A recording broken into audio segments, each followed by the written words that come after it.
முடிச்சுட்டான நண்பர்களே, கேப்டனுக்கான ரோச கிசெல்லாம் வெட்டி வீச போறான்னு நினைக்கிறேன். ஐயா கேப்டன் எதுக்கு கோவப்படுறீங்க? அடுத்த ஆட்கள் கேப்டனா இருக்குமோ எத்தனை இடத்துல நம்ம சொல்லியிருக்கோம், கேப்டன் கோவப்படக்கூடாது, கேப்டன் வந்து ரொம்ப ஸ்டெடியா இருக்கணும், கேப்டன் வந்து டப்புன்னு வார்த்தைகளை விடக்கூடாது அப்படின்னா நம்ம தலைவர் கேப்டன் ஜாக் ஸ்பேரோ மாதிரி டப்புன்னு டேபிள் மேல ஏறி நின்று இந்த பேப்பர்ல இருக்க 10 பேர் தலையை கொண்டு வந்தா உங்களுக்கு லைஃப் டைம் செட்டில்மெண்ட் அப்படின்னு மாதிரி பயங்கரமா பேசுறாப்ல. நம்மள பார்த்த மாதிரி பிக் பாஸ்க்கான முதல் ப்ரோமோ வந்திருக்கு. இந்த ப்ரோமோல பார்த்தா வீட்டுக்குள்ள தீபக்க முடிச்சு கட்டுறாங்கன்னு நினைக்கிறேன். தீபக்க முடிச்சு கட்டுறாங்களா இல்ல தீபக்கே அவரை முடிச்சு கட்டிக்கிறாரான்னு தெரியல. அப்படிதான் ஒரு மாதிரி போகுது. என்ன ஆகுதுன்னு ஆக்சுவலா வீட்டுக்குள்ள வந்து அருண் வந்து எல்லாருக்கும் பிரெட் கொடுக்குறாரு. ஓகேவா, அருண் வந்து எல்லாருக்கும் பிரெட் கொடுக்குறாரு. அப்ப அந்த பிரெட் எல்லாரும் வாங்கி சாப்பிட்டுட்டு இருக்காங்க. அந்த இடத்துல முத்துக்குமரன் வந்து அந்த பிரெட்டை வந்து டோஸ்ட் பண்ணி கேட்டிருப்பான் போல. அப்பா லைட்டா டோஸ்ட் பண்ணி கொடுப்பா, பச்சை பிரெட்டா சாப்பிட முடியல, கொஞ்சம் டோஸ்ட் பண்ணி கொடுப்பான்னு சொல்லி கேட்கும்போது அந்த இடத்துல அருண் ஏதோ பேசியிருக்காப்ல, நம்ம தலைவர் ஏதோ பண்ணுவாப்ல, ஏதோ ஒன்று பண்ணியிருக்காப்ல. அப்படி பேசி விட்டா முத்து சும்மா இருப்பானா? கண்டிப்பா சும்மா இருக்க மாட்டான். அந்த இடத்துல ஒரு பஞ்சாயத்தை உருவாக்கிட்டான். உருவாக்கின பிறகு அந்த இடத்துல தீபக் வந்து கேட்டிருக்கான், என்னப்பா பஞ்சாயத்து, என்னப்பா இங்க அடிப்படி போடுறீங்கன்னு கேட்கும்போது ஐயா பாருங்க அவர் எல்லாருக்கும் பிரெட் கொடுத்தாரு, கொடுத்த பிரெட்டை லைட்டா டோஸ்ட் பண்ணித்தாங்கன்னு கேட்டான். அதுக்கு இப்படி பேசுறாருயா, அது என்னன்னு கொஞ்சம் பார்த்து விடுங்கன்னு சொல்லியிருப்பாரு போல. சொல்லி முடிச்சா இங்க வந்து கேப்டன் கேட்டிருக்காரு. கேப்டன் கேட்டுட்டு இருக்க முன்னாடியே மஞ்சரிக்கும் அருணுக்கும் மோதிக்கிட்டு, மஞ்சரிக்கும் அருணுக்கும் லைட்டா மோதி மஞ்சரி எப்பவும் போல அருணை வந்து ட்ரிகர் பாயிண்ட் பண்ணி விட்டாங்க. ஏன்னா அருணை பார்த்து சிம்பிளா ஒரு 2 வார்த்தை சொன்னா போதும், அவர் ட்ரிகர் ஆயிடும்னா, ஒன்னு நீ மாக் பண்ற, இல்ல நீ ரொம்ப ட்ரிகர் பண்ற, இல்ல நீ வந்து ஒரு மாதிரி கிண்டல் பண்ற மாதிரி பேசுற, அப்படி இப்படின்னு சொல்லிட்டு ஏதாவது ஒன்று சொல்லிட்டாலே என் தலைவன் ட்ரிகரை என்ன பண்ண ஆரம்பிச்சிடும், அட்டாக் மோடுக்கு வந்துடும். அந்த வகையில் இந்த இடத்துல நம்ம மஞ்சரி என்ன சொல்லிட்டாங்க, தயவுசெய்து ஒழுங்கா பேசுங்க, நீங்க எனக்கு தெரிஞ்சு ட்ரிகரா இருக்கீங்க நினைக்கிறேன், ரொம்ப ட்ரிகர்டா இருக்கீங்க, நான் அப்புறம் வந்து பேசுவேன்னு சொல்லிட்டு அவனை ட்ரிகர் பண்ணி விட்டு போயிட்டாங்க. அப்படியே அருணை ட்ரிகர் பண்ணி விட்டு போயிடுச்சு. அவன் அதுக்கப்புறம் தான் ட்ரிகரே ஆகுறானோ, நான் சும்மா இருந்தா ட்ரிகர்னு சொல்லிட்டு என்ன நினைச்சிட்டு இருக்கேன் அப்படின்னு சொல்லிட்டு தலைவன் ட்ரிகர் ஆகி போயிட்டு மன்னிப்பு கேட்குற மாதிரி பேசுறான். மேம் நான் ட்ரிகர் அல்ல மேம் நான் ட்ரிகர் ஆகலாம். என்ன ரியா மேம் இங்கே எப்போ வந்தீங்க? ரியா இப்போம்மா வீட்டுக்கு வந்தாங்க, சட்டுன்னு ரியா அவையெல்லாம் வந்துட்டு போகுது. தலைவன் அருணே மேம் ட்ரிகர் ஆகல மேம் ட்ரிகர் ஆகல மேம் கூட வந்து அங்கிருந்து மஞ்சரி ஏற்றி விடுறாங்க. ஆனா மஞ்சரி சும்மா சொல்லக்கூட நண்பர்களே, மஞ்சரி நல்லா ஏற்றி விடுவாங்க, சரியான வேலையை பார்ப்பாங்க. மஞ்சரி உடனே இந்த பாயிண்ட் பிடிச்சி வச்சுட்டு இப்பவும் நீங்க ட்ரிகராக தான் இருக்கீங்க, இதுதான் ட்ரிகர் பாத்தீங்களா, இப்படி கையெடுத்து கும்பிடுறீங்க பாருங்க, இதுதான் ட்ரிகர்னு சொல்லிட்டு அவனை ட்ரிகர் பண்ணிக்கிட்டே இருக்காங்க. அவன் ஏதோ வார்த்தையை விட்டுருப்பாருன்னு நினைக்கிறேன். ஸோ அந்த இடத்துல தீபக் கேப்டன் கடுப்பாய் வந்துட்டு, எப்பா கை எடுத்து கும்பிட்டா உனக்கு என்னமா ட்ரிகர், கை எடுத்து கும்பிட்டா உனக்கு என்னமா பிரச்சனை சொல்லுமா அப்படின்னு சொல்லி கேட்டா, கை எடுத்து கும்பிட்டா பிரச்சனை தாங்க, கை எடுத்து கும்பிட்டு தான் பேசுவீங்களா, ஒழுங்கா பேச மாட்டீங்களான்னு சொல்லிட்டு மஞ்சரி எங்க ட்ரிகர் பண்ண ஆரம்பிச்சாச்சு. இந்த இடத்துல கேப்டன் ட்ரிகர் ஆயிட்டார். நீ எப்படி பார்த்தா இவனை யாரும் ட்ரிகர் ஆகல, நம்ம மஞ்சரி என்ன பண்ணாங்கன்னா ட்ரிகர் பண்ணி விட்டாங்க. ஏய் சின்னப்பா சத்த கட்டாம இருக்கீங்க காலில் இருந்து, வா ட்ரிகர் ஆக அப்படின்னு சொல்லிட்டு எல்லாவனையும் தனித்தனியாக கூட்டு ட்ரிகர் பண்ணி விட்டாச்சு.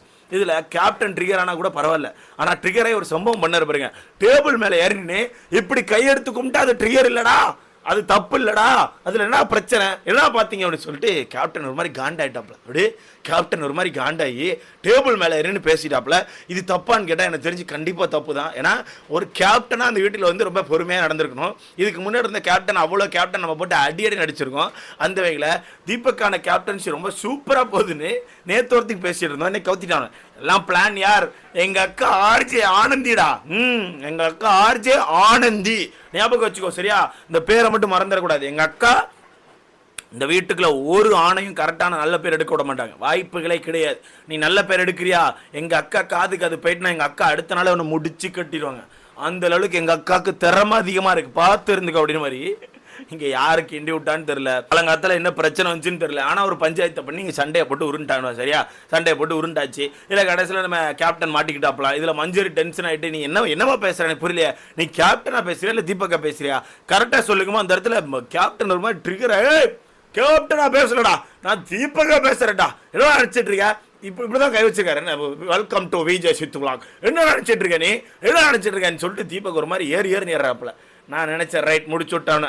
இவர் ஒருத்தர் தான் கேப்டன் பதவியில் இருந்துட்டு சாட்டர்டே சண்டே வந்து சேதன்ட்டு திட்டு வாங்க மாட்டாரு நான் நினைச்சேன். பட் முடிச்சு விட்டானுல, முடிச்சு விட்டானு. இந்த இடத்துல ஒரு மாதிரி என்ன பிரச்சனை அவனுக்கு, நான் தப்பா பேசினாங்க, நான் தப்பா பேசினான்னு சொல்லிட்டு ஏறி ஆச்சு. மொத்தமா ட்ரிகர் பண்ணி விட்டது மஞ்சரி மட்டும்தான். இது எல்லாத்துக்கும் கிரெடிட்ஸ் நம்ம யாருக்கு கொடுக்கணும், மஞ்சரிக்கு. சரியான வேலையை பார்த்து விட்டாங்க. என்ன நீங்க போங்க ஆர்ஜி ஆனந்தி, நீங்களும் இருக்கீல, எல்லாரையும் ட்ரிகர் பண்ணணும், யாரையும் முடிச்சுக்கணும் ட்ரை பண்றீங்க. உங்ககிட்ட அவ்வளோ பவர் இல்லைங்க, உங்ககிட்ட இருக்க அந்த பவரே மண்டைய கலவரை மட்டும்தான். எங்க அக்கா பாருங்க அந்த ஒரு பிரெட் மேட்டர் பிடிச்சி வச்சு அங்க ஃப்ளவர் வரைக்கும் போயிட்டாங்க. எப்படி பிரெட் மேட்டரை வச்சு ஃப்ளவர் மேட்டர் வச்சு வந்தாச்சு. இந்த இடத்துல தீபக் கத்துன்னு கத்துறாப்புல. இந்த இடத்துல மஞ்சரி டென்ஷன் ஆகவே வா வா வா வா வா ஃப்ளவர் கட் பண்ண வா வா வா போதும் போதும் நீ ரொம்ப போட்டு கத்திட்டு இருக்க வான்னு சொல்லிட்டு நேராக போயிட்டு ஃப்ளவரை கட் பண்ணியாச்சு நண்பர்களே. இதோட 2வது ஃப்ளவர் கட் பண்ணப்படுகிறது. இன்னும் 3 ஃப்ளவர்கள் தான் இருக்கிறது. 2வது ஃப்ளவரை கட் பண்ணி வீசிட்டாங்க.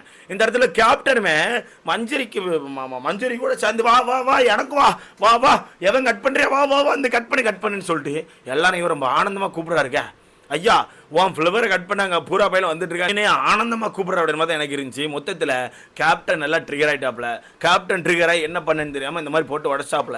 இந்த இடத்துல எனக்கு சிம்பிளாக ஒரே ஒரு கேள்வி தான், வீட்டுக்குள்ளே ஏன் எதுவுமே பர்ஃபெக்டாக இருக்கக்கூடாதுன்னு நினைக்கிறீங்க? கேப்டன் ட்ரெஸ் அங்கே போடக்கூடாது, ஷூ இங்கே கிடக்கக்கூடாது, கிச்சன் இப்படி தான் இருக்கும், அது இப்படி தான் இருக்கும்னு சொல்லிட்டு சொல்கிறதுல என்ன பிரச்சனையை அவங்க பார்க்குறாங்க எனக்கு தெரியல. இப்போ நேற்றுலேருந்து ஒரு விஷயம் சொல்லிட்டே இருக்காங்க, இது எங்கள் வீடு மாதிரி, பிக் பாஸ் சொல்லியிருக்காது எங்கள் வீடுன்னு சொல்லிட்டு.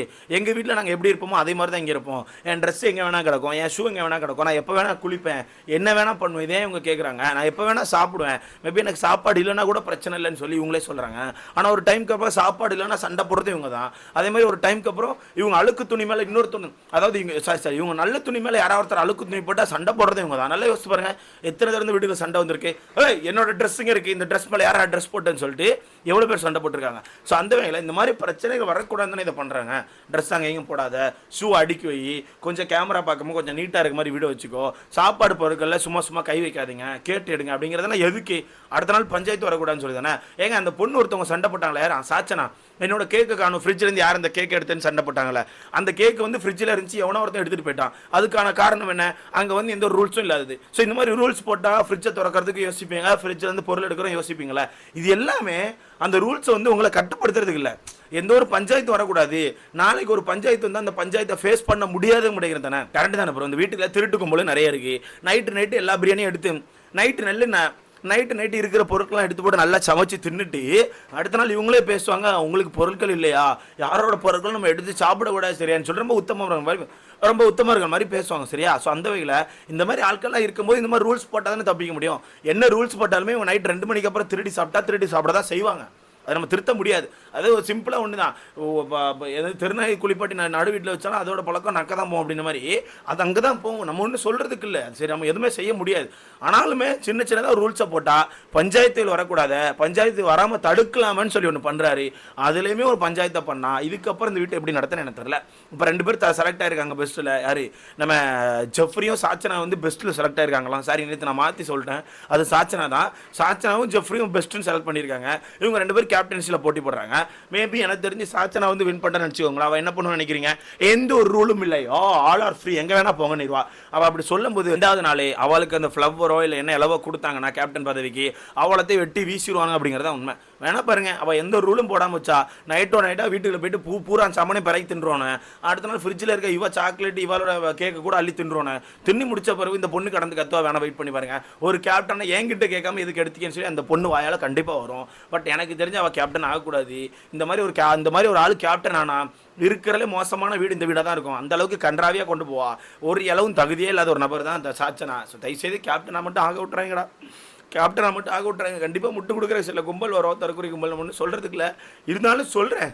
ஜெஃப்ரி கேப்டனானா எனக்கு தெரிஞ்சு ஃபன் இருக்கும்னு நான் நினைக்கிறேன். ஸோ மொத்தத்தில் வெயிட் பண்ணி பார்க்கலாம் யார் கேப்டனாக நல்லாயிருக்கும். இப்போ நம்ம கேப்டன் ஒருத்தர் கேப்டன் ஜாக் ஸ்பேராவாக மாறி இருக்காரு. அவரை பற்றி உங்களுக்கான கருத்தனை கமெண்ட்டில் போடுங்க.